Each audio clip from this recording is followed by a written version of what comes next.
Today on the show, we have Rosa Ponce de Leon. Rosa is a keynote speaker, podcast host, career strategist, and leadership coach with more than 20 years of experience working in a male-dominated industry. She has overcome her own limiting beliefs and leaned into her purpose. She discovered her voice and took ownership of her influence, which thrusted her to dream bigger, embrace her identity as a lover of people, and fuel her vision and desire to make a global impact. She believes you are in the driver's seat of your career, and you have a unique path to achieving your goals. She has helped many professionals find their unique path to success, and she can help you find yours too. Rosa, so glad to have you here on the show today. I'm excited to be here. Thank you for having me.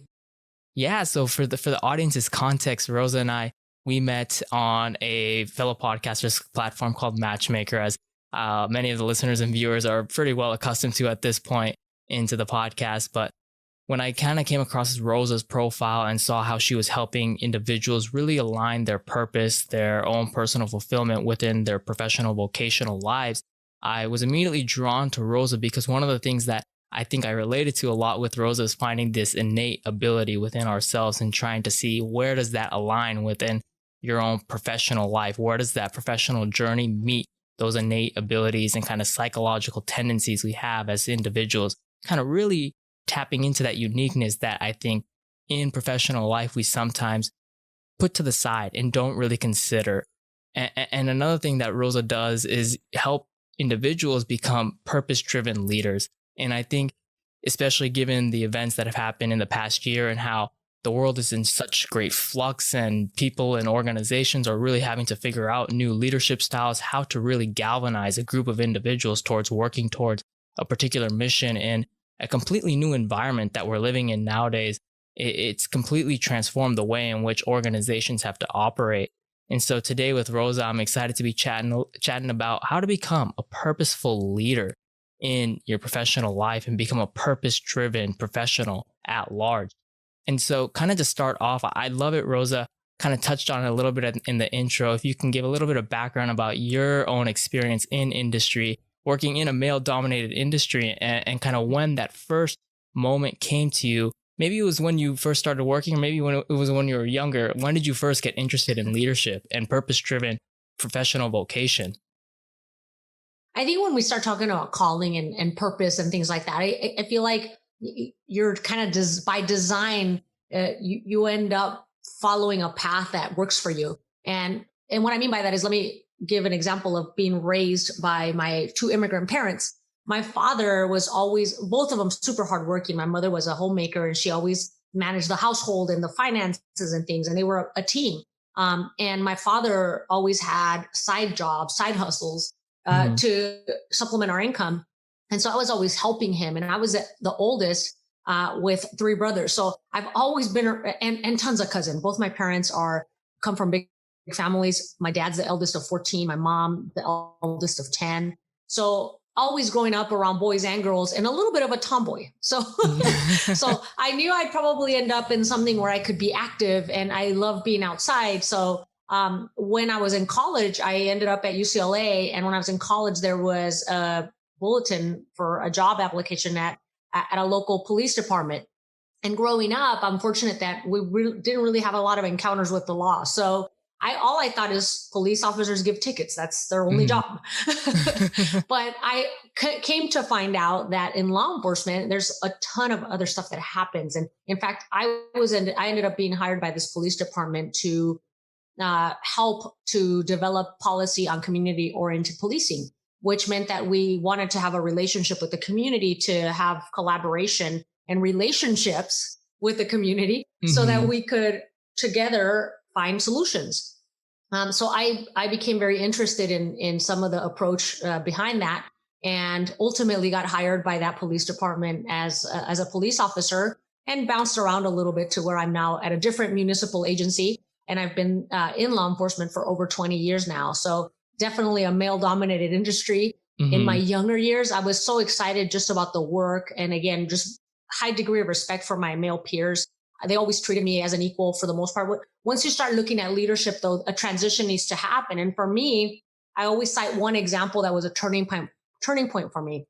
And it was this: I realized that I needed coaching so that I could come to terms with the fact that there's this very stringent process that has nothing to do with what you've done in your career. Like, I could have high competency in many areas, but if I didn't perform well and showcase myself the way that I needed to in a promotional panel, then I wasn't going to be selected. So I did get some coaching. And I remember the one question that the coach asked is, what does a leader look like? And I said, he looks like A, B, and C. And I gave a very natural response. I didn't even think twice about it. And he said, did you realize that you said he? And I said, no, but now that you mention it, I really did say that.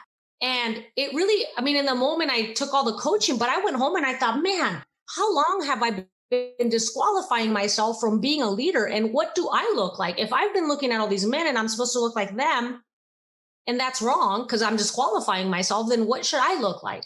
And that's where a different journey began.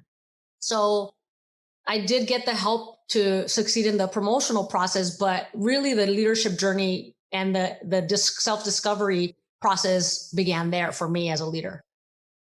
Yeah, it's so fascinating where you don't even realize something as simple as that one question where you realize I started with he. And that is the only image you had of what a leader looked like, given that you were working in a male-dominated industry, like you mentioned. But it wasn't until someone else from a third-party perspective asked you that you're like, oh, wait, hold on a second here. I may have the wrong idea here of what it looks like. And right. And it put into perspective for me, because a lot of the men are very comfortable with the whole self-promotion, and this is what I did, and this is what I did, and here, and they're just very comfortable talking about themselves. Some of them are very healthy with it. Others have a little bit of more narcissistic tendencies, which I don't love. Yep. But a lot of the advice that's given to women is, you need to put yourself out there. You need to be more confident. You need to be more this. And a lot of the stuff was well intended, but I felt that it was out of alignment with who I was ethically. Like, if I'm not confident in an area, I know that I have the capacity to learn it, but I'm going to be honest with it. I don't need to lie and fake it. I'd rather just say, hey, I know what I don't know. And in this particular area, I can tell you as much as I know, and then let you know that we should probably look at a few other things. Whereas a guy is seen as confident if he just projects this confidence. And even if he doesn't know, and clearly the people around can see that he doesn't, but he's confident, he's a leader. And I had a real struggle with that, because not so much in a competitive sense of how come he gets it and I don't, more in the sense of we cannot continue to promote people who impact people's lives and have deficiencies in their competencies. I like confidence like anybody, but if it's overconfidence, then I don't like it. And neither should anyone else. That's not the kind of leadership we need. And so for me, it was a matter of realizing that a lot of our processes don't account for those discrepancies, that they do cite confidence and charisma and some of the things we love about great leaders. But in a long-term relationship with a leader like that, you start seeing the gaps, and it's not healthy, and it leads to burnout. It leads to people not being excited to come to work. And so I've seen all of that in my career, and it is frustrating. So hence I'm a coach now. I decided, I think I have enough of a passion for this that it's time to just start looking for people who do share some of these concerns about leadership and who do want to be leaders for the right reasons and competent as well as confident, and who can admit when they have shortcomings. The beauty of leading people is that you have other people to fill in those gaps for you. Like, why wouldn't I want to empower people that are smarter than me in an area to take that particular piece? If I'm not great on it, why do I need to waste my time? Like, let me just empower someone else to take that on. So there's definitely a need for great leaders. And I think that this is a time when we see it in every aspect of our world. I think I'm certainly seeing it. I look to our election cycle and I think, man, is this our best? Right. Something's got to be wrong. It was back to that whole idea that the process that generates and picks people for us, we got to revisit that. This cannot be our best. No. Exactly. It definitely cannot be our best. And it's a matter of, like you mentioned, I think it's a lot of us having that psychological undertone of believing this is what leadership is supposed to look like, when in reality, when we step back, like when you were working with that coach, you realize, wait, this is not what I truly believe, but this is what somehow subconsciously is my belief. And so I'm kind of curious, when you started to break those ideas in your mind, kind of what was that process like for you, and how do you help individuals break those subconscious beliefs to unveil that voice within themselves that they really are yearning for, but may be blocking themselves unknowingly? Yeah, right around the same time, I also had an encounter with God, and so I kind of recommitted my faith. And growing up Catholic, I was very confident in what the foundational teachings of Christianity were. But then in my mid 20s, I decided to delve a little deeper and just had a realization that there's a difference between having a relationship with God and having a relationship with your religion. And I Mhm. chose the relationship with God. And it changed my life because I believe that I'm designed by God and that He knows me better than anyone. And why wouldn't I have a relationship of looking within and having that relationship where He kind of helps me align and order my steps. So I realized that humility didn't mean necessarily subservience. It meant that I was okay with admitting my weakness, and I was okay with saying I need help in this area. And that was actually a very powerful thing. And I think when you build connections with people, there's a degree of respect that happens when you're willing to be honest, and when you're not Yep. trying to pull the wool over people's eyes. And I don't impose my faith on anyone, but I put it out there because I think, if you spend any time with me, you're going to see it anyway. So I just come off and say that that's been a huge help in my life. Um, and how that translates to other people is that I know how I fall short regularly, and I know that other people need the same grace that I need in my life. So I try to come from a perspective of we don't need to be perfect. Being a leader is not about being perfect. It is about being you, and being Hmm. okay with not trying to be like the next person, being okay with not having that, looking elsewhere to set standards for myself, but instead playing to my strengths. And if other people are setting rules that are playing to their strengths, let's not be mad at them, but then let's find a place that can hold, that needs us, that needs my strengths. Maybe that's not the place for me. It might be the appealing lateral transfer that is going to make me more appealing to a promotional panel. But the team there doesn't really align with who I am. And it's okay to turn away from that and find an opportunity somewhere else. So there's a career strategy aspect of it. It's just getting to know people for their uniqueness and for Hmm. their own value, and for understanding that they add value to others, and that there's a perfect place for them that can help them evolve and uncover that potential that maybe others won't take the time to uncover.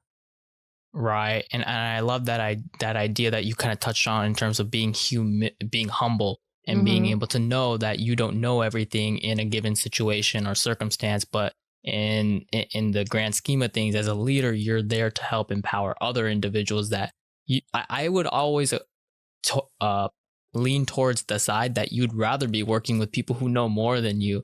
That's just going to Yeah. foster a much more, it's a more powerful team setting that you're working with, that you're being able to help inspire them and bring out that energy within them, Yeah. and I think also one of the things, like you mentioned towards the end there, is how you also have to have an alignment with the certain organization you're working with, ensuring that your own values, what it is that you're standing for, where your strengths lie, mesh really well with kind of the organizational goals and visions that they're going towards. And if there's not that alignment, then one, the organization's failing you, but two, you're also to a certain extent failing yourself by staying with that type of team environment and setting.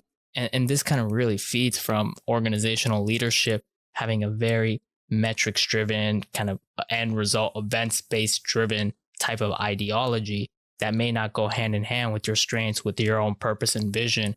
And so I'm curious, Hmm. when you've worked throughout your time coaching people, you yourself, what are some other qualities? You mentioned humility, that you think some of the best leaders embrace and imbibe when it comes to leading the most successful organizations in terms of just that rallying of spirit, but also, being able to be productive also. Yeah, no, the self-awareness piece is huge because you have to know a lot of us as leaders tend to be a little bit more dominant in our Hmm. personality. Not all of them, but that is a trait that you might find in leaders, especially in law enforcement, because we handle a lot of crises. So I have to learn that my dominance has a place, and there's a place when I need to step up, but there's a place where I need to pay attention to how others are responding to me because they may become silent because I'm a little louder. So I need Hmm. to learn how to back that off at the right time. And I need to engage people and say, hey, I haven't heard from you. And I need to be really intentional about it because I now have learned how I impact others in my nature. And if I'm a good leader, then I'm willing to set myself aside so that others can shine. And I think that the leaders who understand that people matter, that actually slowing down for people matters. Yep. Not to say that they're slow. It's just that I need to slow myself down because I'm getting ahead of my own headlights here, and so I need to be able to work at a pace where everyone is growing, and I'm not just off on my own and the team's way back here because of my own doing. Hmm. So having that sense of self awareness and in practical application of it in order to self correct as things are happening is huge. And that takes time. And I think sometimes we stop at just becoming self aware, but we don't really practice. Like, now that I know this, what am I to do with this? It's not a matter of fighting with myself. Like, it's a good characteristic, but you have to now learn how to use it. So that's one area is just being sensitive to the people around you and being willing to also be interested in what they bring and knowing Hmm. them personally as humans, not because yes the mission matters, but you the person matter too, so there's got to Yep. be that fine balance. Yeah, it's so funny because I was just having this conversation with a friend this morning, and you were alluding to this, where you can do all the self awareness work, you can be super empathetic in theory, but when you're actually going out and working with a team, I've always had this tough time in terms of understanding. Now a leader needs to go and implement that. When in reality, I think it's Hmm. something you should imbibe and that should just be a part of your very being and existence on a day in, day out basis. It shouldn't just be something, it's like a light switch you turn on once you enter the office or, wherever it is that you're working in a professional sense, but it should be something that you experience all together, all around.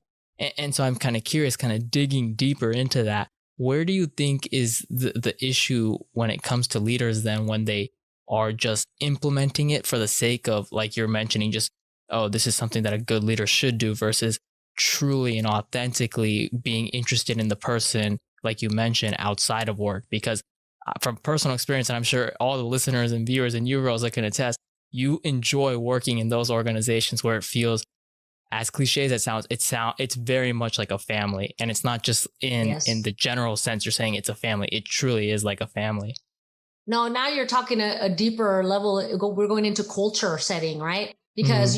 Because it's not just a matter of having great relationships. It's a matter of also establishing some of the norms that keep us healthy and keep us feeling like a family.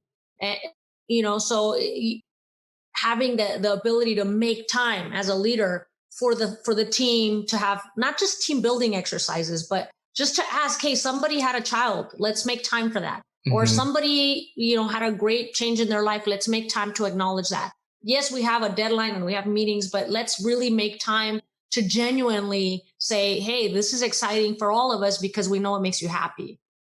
So that's just one very minimal example of culture Hmm. setting. But let me go back to the point that you made about empathy because I think that's a big one. And you asked, where do you draw the line? And I think human nature, we tend to want to stay comfortable and not want to step out, especially as leaders, because we're so visible. We don't want to Hmm. fail publicly. But actually, when you just come clean, because your team knows what your weaknesses are. If you suck at Hmm. empathy or like within yourself, you may feel it, but maybe you don't know how to connect without being chummy or without Hmm. being seen as inappropriate, or like maybe you haven't figured that out. But if you like just come out and tell your team, look, I actually do care a lot, but I'm really terrible at expressing empathy. So you ask the team to kind of help you with it. That way, at least when you awkwardly express empathy, they Hmm. give you a little bit of grace, right? So that's one example of any weakness, right? Any weakness you have as a leader, you have to be able to put it into words for your team and just come clean. That's the best thing you can do. Yeah, it's so funny because like leaders, like you mentioned, don't want to do that because they're in such a visible role and they feel as if I get the idea that there's a lot of fear in terms of potentially losing your position, in terms of Hmm. being shamed. When in reality, if you can lean into that, more often than not, if like I was in that situation and a leader told me that, I would be more than happy to help him, her, whoever the leader is in that situation, and let them know that they're doing a good job by even trying to address that and bringing that up to the forefront. Because then it's Hmm. a matter of us working together. Leaders always feel as if they have to have all the answers, like you mentioned at the beginning, when in reality, there's strengths your team has, the strengths you have as a leader, and you come together to build on each other's strengths, to build a strong team.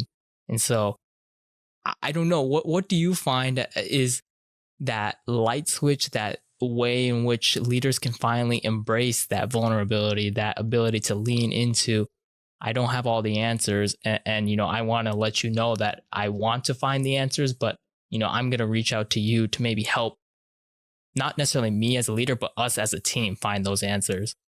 Yeah, no, I was actually going to go right for team. Is what kind of team do you want to have? Do you want to have a high performing team where you retain top notch talent, where your people are taking risks in a very healthy environment, where they're able to thrive in challenges, when they're able to thrive in adversity, where there's a level of trust that adversity isn't going to break it, where you can have conflict with one another, we can challenge each other but not be mad at each other, where you can Hmm. challenge ideas. Like if that's the environment you want to foster and the culture you want to have, then once you realize what that looks like in a very healthy way, all of a sudden your issues don't look so big anymore.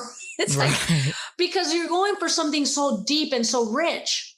And if you understand that that's the goal of bringing the people together to perform in that way, then all of a sudden, oh, well, heck, we all have issues. Like Right. we all need to set ourselves aside and just make room for one another so that we can all together perform at our best.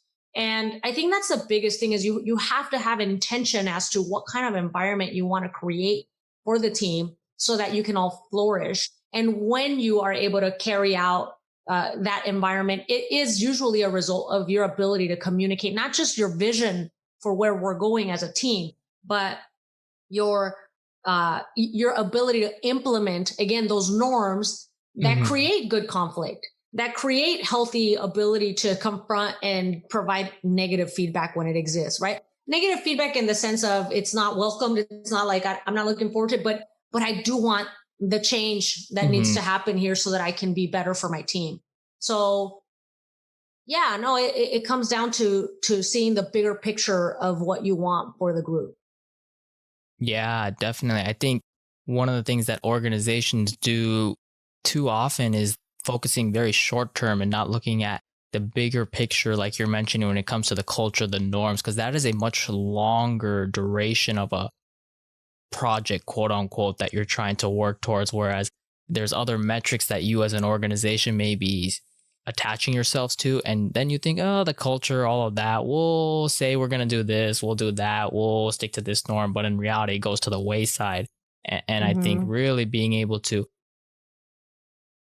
culture, I think the issue is that we think of it as a noun, it's a state. Where in reality, Mm, it should be more so thought of as maybe a verb. I think is kind of what you're totally. alluding to, Rosa. Where it's like you experience it, you express it on a day in day out basis. Totally. You need to cultivate it every time. Because if you start seeing people stay silent and somebody throws out a controversial topic and no one challenges it, or somebody throws out a wild idea and no one pokes holes at it, like people should be excited about that. Not Hmm. because you need to put this person down at all. It's because let's see the merit of this idea. If we're going to go for it, is this something we need to do, or do we just all agree and have groupthink? Right. And when those conflicts happen, what do they look like? And you need to be looking out for that because you'll know right away when you ask a question. You come into the team and you go, "Hey, I had this great, because most leaders tend to be visionaries, and you throw out a great idea and the room's silent. You might have a team that needs a lot of development, because that's happens too, right? You just have a team that's very green. They need a lot of development. They haven't reached the competencies of where you're at, and you need to spend more time nurturing and growing their competency so that they have the expertise to challenge it.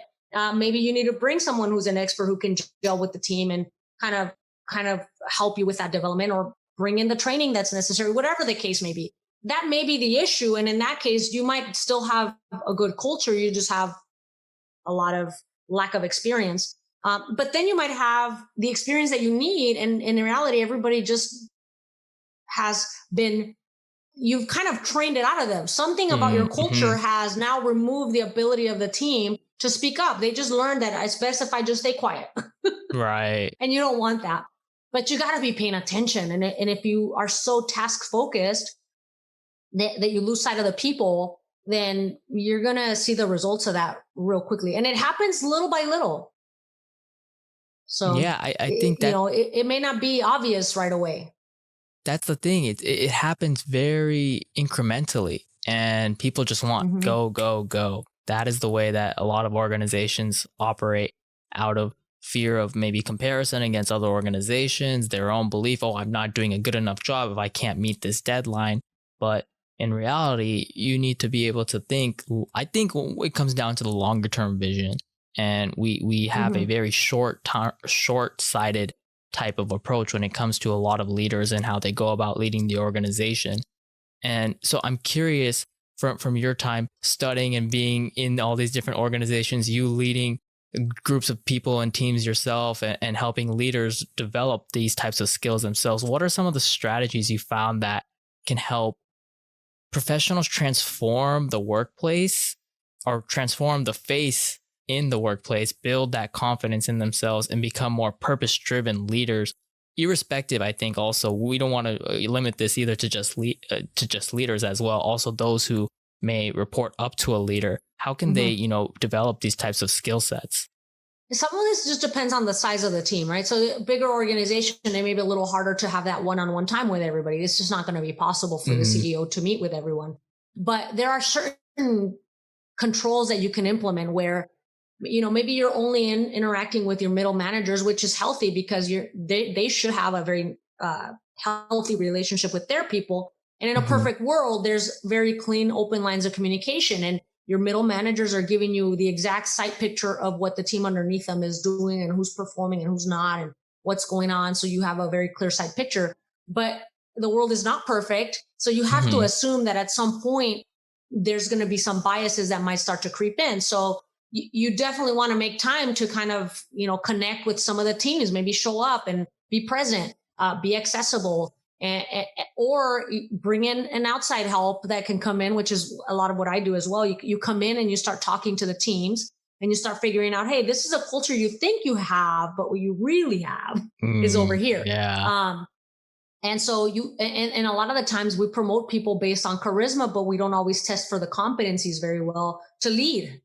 They may be really good at their skill, at their craft, but they might not have any desire to. They just want to be a team player. So they end up leading and being friends with everyone instead of actually confronting issues when they happen. Or they're very self-serving, and they may confront issues, but it's because you made them look bad, as opposed to because behavior is just wrong. So those kind of things start to creep in if you're not paying attention to how the leaders you have underneath you impact the people underneath them. So you have to have that connection, and you have to hear from them so that you can intervene early when it is needed. Whether it's putting yourself in a position where you're watching that team operate, not all the time, but enough that you get a feel for the team dynamics. Those team dynamics are going to tell you a lot about the team supervisor. Maybe you just call people in at random and just have a little conversation. Hey, I heard you had a baby. Tell me about it. How's life? How are you liking the team? Is there anything that you have aspirations to that I can help you with? And if you develop a reputation for supporting every person in the organization and for wanting them to succeed, people are going to be very forthright. Yeah. And I think a lot of the times as leaders, we think there's no way to know. They're not going to tell me. Well, did you try? Well, no. Well, go ask them. You might be surprised. So if people know that you genuinely care about them, they'll tell you everything you want to know. And, if there's not that time of developing trust where people actually know that you see them, they might hesitate, but they might give you enough. Maybe their silence is enough for you to realize I should probably look into this, because they Mhm. really didn't have a lot to say, or they gave me a canned answer. A lot of it comes down to your comfortability in interviewing people, which that's one of my superpowers. So you kind of see what's in front of you. People will tell you what you want to know, even if it's in subtleties, but you'll pick it up. Yeah, it's so funny because when you think of these small little actions, when you call someone in or just are curious, how is it like with the new baby? How's everything going at home? Are you doing okay? Do you feel as if, work is stressing you out, and then you go home, you have the baby, everything's out of flux. Like being genuinely interested, being able to establish that rapport with your team, then develops that trust, then develops a higher performing team, and in reality galvanizes your team with that energy that you really want to seek out as a leader. As selfish as it may sound, like you want a high performing team, but in reality, you just want to help put your team players in positions where they can best succeed, even at the expense of Totally. your own agendas, your own certain types of measuring stick, measuring stick metrics Right. that you're being based up against. So I think being able to really tune in, I think what we discussed a lot about Hmm. the self awareness and going out and trying to implement these self awareness practices and think, okay, these are things, maybe put yourself in the shoes of those, the other individuals on your team. What can make their lives easier? And then over time, also acknowledging that you may be weak in those areas. Like, I don't know how to have this conversation. I don't know how to do this conflict that is kind of coming to a head right now. But when you Hmm. embrace that, people will, like you're mentioning, the subtleties, they'll bring up some information, maybe not everything all at once like you want, but it'll be enough to start that trusting relationship. Yeah, no, it doesn't take much. And relationships, again, when you're being authentic, even if you're awkward, people will love you all the more because at least you're trying, but Yeah. you're being honest about it. Hey, I normally don't talk to people. I've been so stuck in the C-suite for so long that I normally don't talk to people on the team. So I don't even know how to, turn on the computer. I don't know. It's a bad Mhm. example, but like maybe there's something about it, the task that they do that it's totally foreign to you. You might show interest and just get a feel for how does this person work? Like based on how they explain to me, you get to know like they get really excited about what they do. Well, I didn't know you could get so excited about it, but they love it, the nuts Mhm. and bolts, and they start telling you, and then this and that. Or you realize they're not really all that excited. Hey, what is there anything about the processes that you have that we have that could simplify things for you? Like maybe you pick up on that. Or is there anything about the technology that we have for you that we could Mhm. fix for you? You start showing interest. You don't need to know all the ins and outs. They're giving you enough information to you for you to have follow up questions. Yeah, something so simple. You don't need to know everything. And that's, I think, we mentioned earlier, leaders feel as if they need to know everything in order to solve the problems that may be hidden underneath the rug. But in reality, the problems will kind of come to the forefront if you just show a small bit of interest, a small bit of attentiveness to the people, to your team members. And so I wish that was such a simple idea that people could wrap their minds around, but I know there's a lot more that goes into it that you help, Rosa, in terms of coaching people and becoming better, more effective leaders with these different tips and strategies. And so, what I like to do at the end of each of my episodes, Rosa, with guests is this final segment I call the three keys to relationship. And so, this is a segment where I ask guests three questions to gauge their own insight and philosophy around relationship management. And these aren't quick fire questions either. These questions pertain to any and all relationships. So with your friends, family, romantic partners, business colleagues, what have you. And so I'd really love to hear you expand upon these. And so the first question I Okay. have is, what's your number one relationship red flag? I tend to stay away from people that are very self-centered. It's not in the sense of I don't connect with those people. Like there's people like that all around us, but I don't have in my inner circle those types of people because, especially for me, I value relationships that I have, and I believe that relationships require investment. of Hmm. your time, of your effort, of your energy. And people that are too self-centered are not going to understand your generosity, and they're never going to value you. It's more of a take relationship. Hmm. And so I definitely connect more with people that tend to be more generous with their time, and just their persona. Like they're able to tell you freely who they are. So yeah, I tend to look at red flags when people lack the capacity to see beyond themselves. Yeah. And the world has definitely gotten to a place where I think we're seeing a lot of that now being really publicized. And I hope that people are more willing to lean in towards, coming together collectively as humanity, being able to share these different stories of ours that we have, embracing or acknowledging rather, or the weaknesses that we have as human beings. Because at the end of the day, all of us just want to help us live a better life. And I think those relationships, like you mentioned, where it's all about me, take, there shouldn't be room for that where you expend that investment, that energy, like you're mentioning. Right, right. Totally. And so the second question I have is a little bit of a converse of that. What's the most underrated relationship quality in your opinion? So I was trying to think of the context of how to ask this, but I think good listeners, people who can sit in quiet with you, are underrated. And I mean underrated by, we don't always look for that characteristic. And so we Hmm. underrate it. We want everything else before we don't even get to the ability of the person to listen.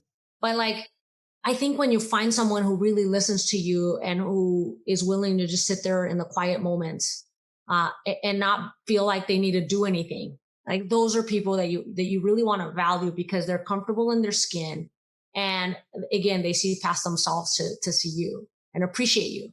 So I think an underrated quality is just good listeners. Yeah, definitely. It's funny because I was like also speaking with someone, and we live in a type of life where 90% of our lifestyle is about living in that silent moment, being able to just the day-to-day normal routine day of the mill types of activities. And if you can live together, experience that moment together in silence, but be Hmm. comfortable in your skin. I think, and even for myself, like I know there's been times when I have always felt like, oh, I need to say something. Oh, I need to do something within this moment, make something of it. But being able to sit in silence, be comfortable in your own skin, because as cliche as it sounds, when you're comfortable in your own skin, you can then have that comfort with others and be able to Right. authentically live out and experience a great relationship that all of us want. But I think it goes back to some of that leadership quality where you are subconsciously blocking yourself from attaining that type of experience you truly want to seek out. Yeah, and it takes leadership to be able to say, "Hey, my listening skills are really terrible lately. I better make time to practice that a little more. I need to listen more and speak less." You know, Yeah. that you have to be self-led in relationships, and decide, what kind of person do I want to be to the people in my life? Do I want to be the person who's impatient? Because I'm guilty of that. Like that's I guess it's near and dear to me because I struggle with impatience, but I have to pay attention to my close friends who are honest with me and like, hey, I wasn't done talking yet. Why are you cutting me off? so those are the things that, they're hard to be a great listener, but if you're at least aware of how underrated it can be, then you can make time to practice being a better listener. Yep. And so the third and final question I have is, what's your own mantra or slogan for relationship management? And so to give a little bit of context, this podcast centers itself around the idea that we don't make relationships, but we make relationships better. So I'm curious if you have a mantra or slogan, and this can be for life at large as well. I'm curious, what does that look like? I think for me, people are more important than things. I mean, it's something I live by. Again, it's another one that's hard to do. Sometimes things overwhelm you, and you start getting caught up on doing this, and it's like all that's going to come and go. Your relationships and the people that matter in your life, they should matter more. So it's one of those things that you try to do with excellence, but you may not always get it right. But it's still worth trying to do it. No, that's so beautifully said. The relationships at the end of the day, everyone says it. They're the ones that really matter. All the things you can buy, anything material, eventually that luster, that awe that you have when you first see it fades away. But the relationships, It's like when you meet someone for the first time, you develop a great bond, then you're separated for 10, 15 years and you come back and it's like you never left a beat. Those are the Totally, types of things totally. that you really want to seek out in life.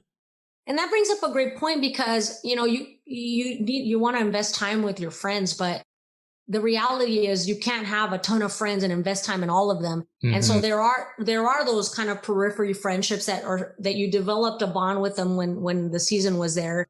And Hmm. then years later you'll be able to meet. And I think that's the beauty of healthy relations and being a healthy person at relationships, that you can have those friendships. They don't remember you as someone who just took. You know? Right. Yeah, so I love all the kind of running theme. It seemed as if through these three questions in terms of learning to really invest your time in the most impactful relationships that you can seek out, where you are helping, and it kind of comes back together with the entire topic of helping each other in a relationship, everyone giving their time, their generosity to help and lift everyone else up, and working together as a team, as one humanity.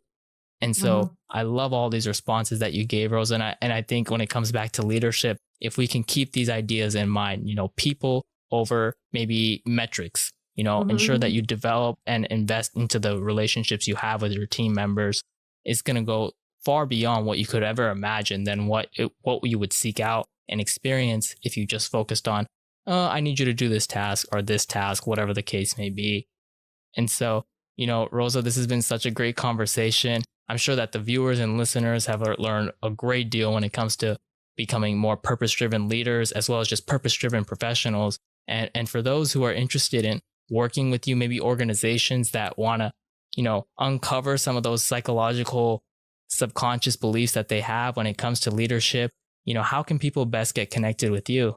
The best way is through my website, rosaponcedeleon.com. We're doing a little revisions just to make it spruce it up a little bit, make it more in line with what I'm doing nowadays. But I'm also, when you go there, connected in the socials, and you can find the links inside of the website. Awesome. My podcast is there as well. Awesome. Yeah, and definitely I will be linking all of those links down below in the show notes or description for the viewers. Definitely check out Rosa's podcast if you're someone who's interested in learning more about leadership or just generally how to lead a purpose-driven professional lifestyle. Her podcast definitely delves into so many different areas and topics that can really help you uncover some of these subconscious beliefs that you may have and really unveil the greatest voice within yourself to, lead a great professional life that aligns with who it is that you want to be. And so, Rosa, I'd love to leave some time here at the end for you to leave any lasting messages for the audience. No, I want to thank you for doing this podcast. I think it's a message that needs to be heard, and thank you for giving me a few moments to speak to your audience and to share this important conversation. I hope that your audience continues to have this conversation and does feel inspired after your segments to apply everything that you're giving them. So thank you for having me.